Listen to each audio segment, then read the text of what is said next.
Pra, Malizi u votua. Shqipëria nuk u votua, sepse vendet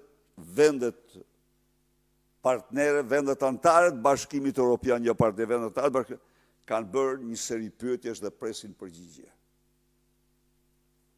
Berisha, ditën e djeshme në mbledhjen e kryesisë është vendosur hapja e garës për kryetarin e Partisë Demokratike. A konfirmoni ju pjesëmarrjen në këtë garë? Urdhë? A konfirmoni që do të jeni ju një kandidat në këtë garë? Ndihmoni? A konfirmoni që do të jeni ju kandidat në garën e 23 majit? A mund të më thosh pa kush të tha ty që jo njëherë? Po shi e bërë këtë pyetje? Kaq, përgjigje. A bjen ndesh me statutin, me nenin 46.8 të statutit Partisë Demokratike, nenin e quajtur nga ju, Neni Basha, pjesëmarrja ju në garë? Ka lidhje, po, shumë bukur.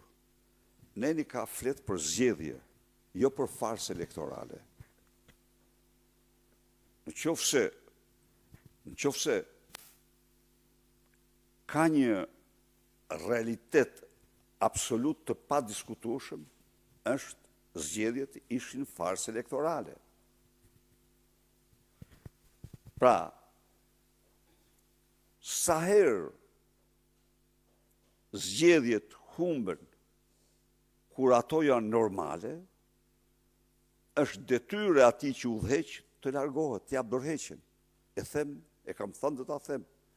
Farsa elektorale është tjetër, është detyrë të luftoj diktaturën pastaj. Duhet luftoj dhe ne e bëm luftën tonë edhe po e bëjmë në kuptimin që ne farsë elektorale ishte 21-shi. Ta them unë. Po absolutisht. E kam shkruar dhe i qendroj 100%. Vota vdiq pa hyrë në kuti.